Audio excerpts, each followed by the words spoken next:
During the holidays, there are some who fall through the cracks. Without family and without a home, this can be a brutal time for thousands of people in the valley. But there is a group taking action, stretching the limit of kindness to lend a helping hand. ABC 15's Chris Groh is live near 12th Avenue in Jefferson. And Chris, what are you finding out about this?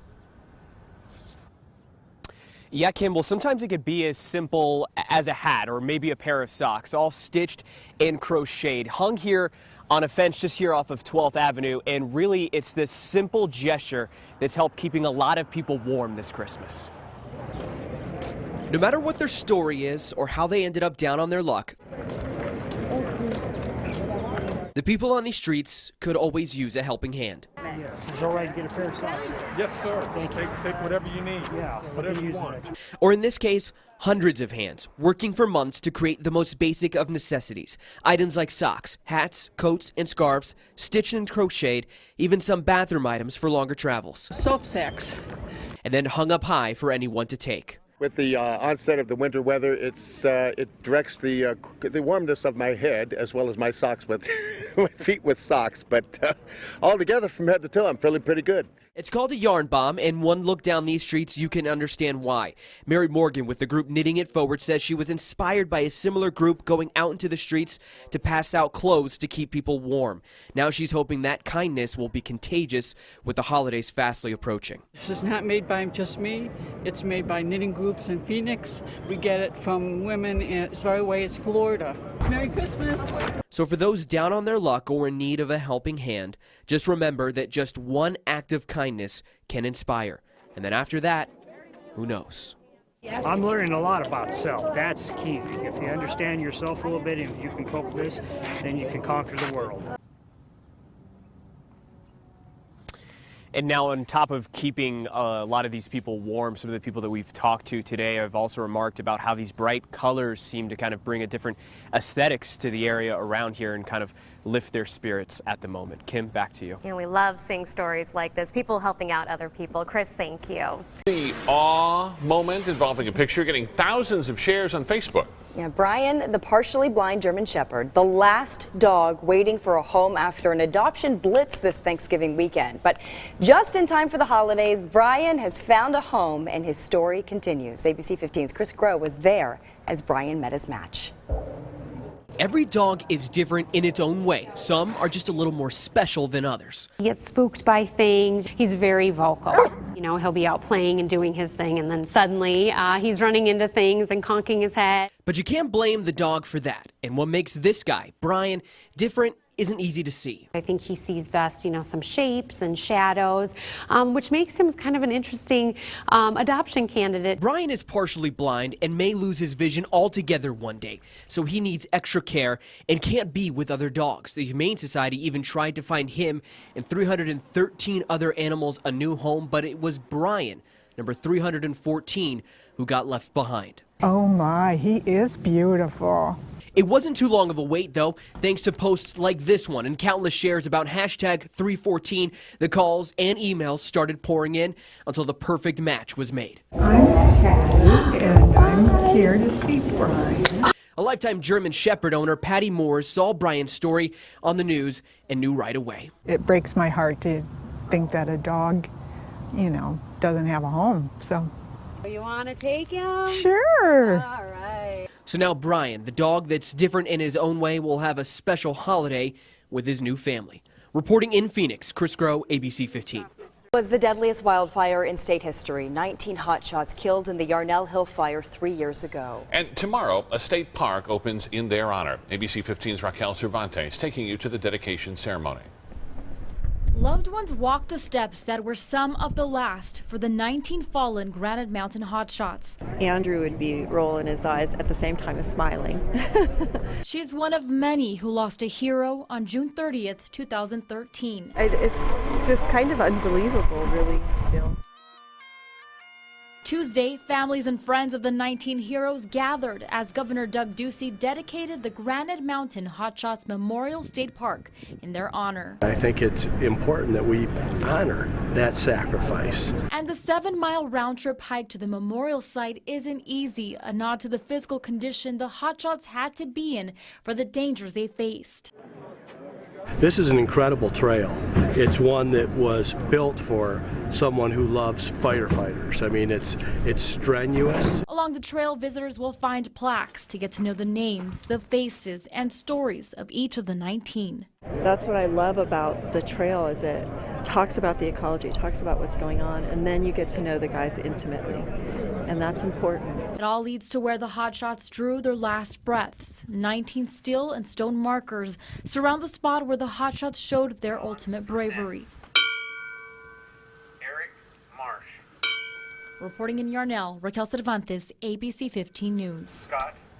A big crime alert getting even bigger tonight. A shooter taking out car windows hitting a third Valley city. There are new reports of shootings in Peoria, all while Phoenix and Glendale police hunt for who's taking aim. ABC 15's Mary Ellen Resendez seeing the damage firsthand.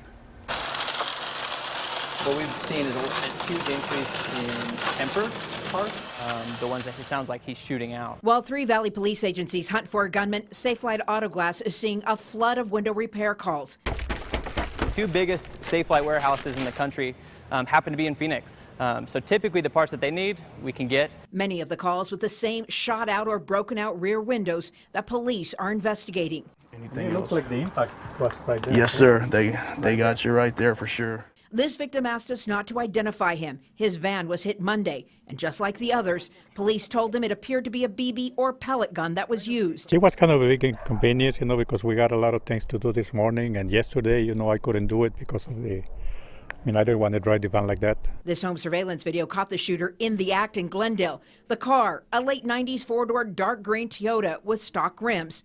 The latest case is happening in Peoria, where police say witnesses spotted a similar car, and one report seeing an older white male with a tan hat driving. The fact that someone's just driving around shooting them, leaving all these innocent people with holes in their vehicle, it was kind of a shock to us. If you've seen this car or have any information, call police. In Phoenix, Mary Ellen Resendez, ABC 15 News. Today was the first pickup. And Mill Creek resident Tim Brewitt couldn't be happier. Fortunately, we filled it, so it was nice to have a curbside opportunity to recycle glass. Brewitt admits before now he didn't do much glass recycling. It's kind of a pain in the butt. Either you put it in your regular garbage can or you ended up having to take it somewhere else off-site. But now for an extra $8 a month, Brewitt and other Wasatch Front Waste and Recycling District customers won't have to walk any further than to the end of their driveway to recycle their glass. Like Salt Lake City, Wasatch Front Waste and Recycling is partnering up with Momentum Recycling for the glass pickup. Currently, we're receiving about 1,000 tons of glass a month at our facility at Momentum Recycling. That glass comes primarily from Salt Lake County. 300 tons of that 1,000 tons a month comes from Salt Lake County.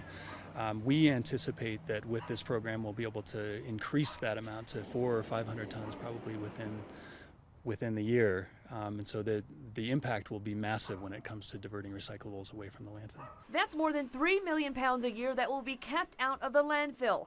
Not only will be kept out of the dump, but the recycled glass is then turned into material that's used for fiberglass insulation, asphalt servicing, sandblasting, and water filtration systems. This isn't, some vague, feel-good, green message.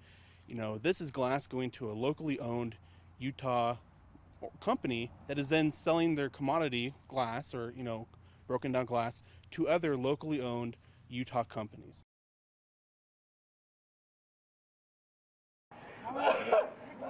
It's meant to look real. Can you hear me? All right, I'm gonna put some oxygen on you, okay? From afar, terrorists set off a fake chemical bomb using a cell phone on a UTA Trax line stopped at Salt Lake City International Airport. If you don't get a chance to practice it, talk about it, exercise on it and that, you might panic when it comes up and you won't know what to do. From the National Guard to first responders, each person had a role, from saving and diagnosing victims to catching the bad guys. Law enforcement says that a lone wolf attack can happen at any time and any place. That's why it's vital that they practice on public transportation for scenarios of an attack, especially at our airport. The airport welcomed the training and the opportunity to work together with other agencies. We learn a lot. We refine our emergency response procedures after a drill such as this. That refinement giving a sense of relief to the public. being a resident, I have a personal interest, of course. So, yeah, it makes me feel much more safe and protected. I appreciate that. Protection our emergency responders are ready for, but hopefully that will never be used. We need to get you away from this area. In Salt Lake City, I'm Jason Wynn. Good for Utah.